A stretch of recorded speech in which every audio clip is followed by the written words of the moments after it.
in regards to the podcast, listen, I love doing this show, but it's hard to do this show 6 days a week. It really is. Okay. Oh my God. I know I'm going slow and I can't keep stopping, but the guy now wants you to believe how hard his life is doing the Level 1 podcast 6 days a week.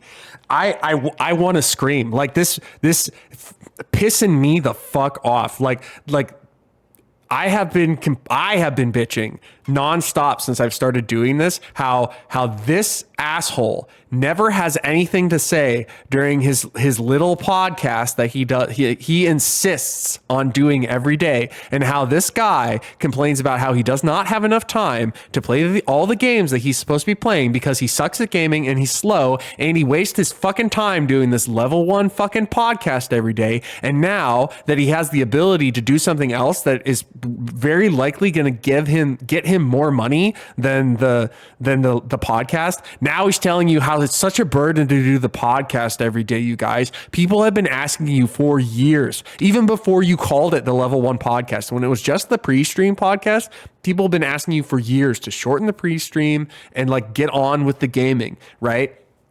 And that's why this is one of the many reasons why I and many other detractors say that Phil doesn't like video games, right? Because it's very obvious that like the podcast is shit, and like if he loved gaming, he would just begin gaming, right? He would just do the thing that he enjoyed more than doing the podcast, right? And originally the excuse was that DSP, like he was trying to pivot out of gaming because he was worried about the like being able to do gaming content, you know, up until the day that he dies at like 95 years old, right? And so like then he insisted on having the podcast, and that is probably a legitimate reason.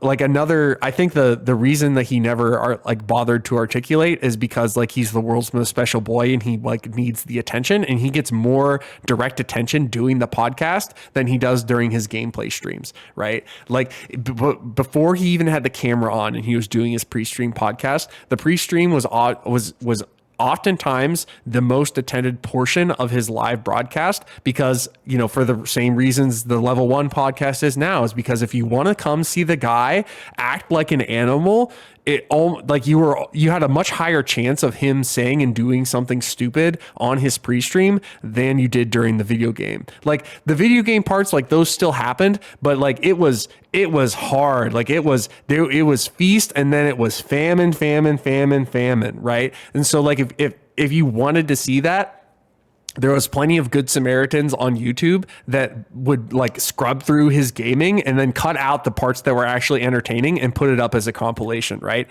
And so now this guy is sitting here and he's telling us how hard it is to do the pre-stream podcast every day, the thing that he does zero prep work for, where he sits in his fucking jammies and eye fucks the camera and talks bullshit for 2 hours a day. All right, let's see how he follows that up.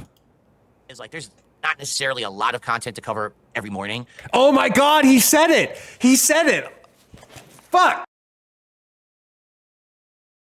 Fuck me, pissing me right the fuck off. So like there's not a lot of content. Yes, he said it. This is what we have been bitching about for years. You have nothing to say, so stop spending all this time trying to fucking say it. Like this is like, did we have a breakthrough? Obviously not, because it's the guy, but like he is dangerously close to becoming self-aware. He like, oh my God, I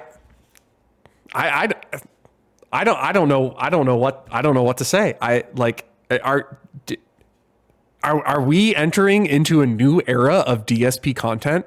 Like, is it possible that the pre-stream podcast is going to go down to like 30 minutes and then he just talks in circles for 30 minutes and then the gameplay starts? Is that something that's going to happen because of the WWE Champions show? Not the Champions show, but the WWE wrestling show that he's doing with PPP. I call him Triple P.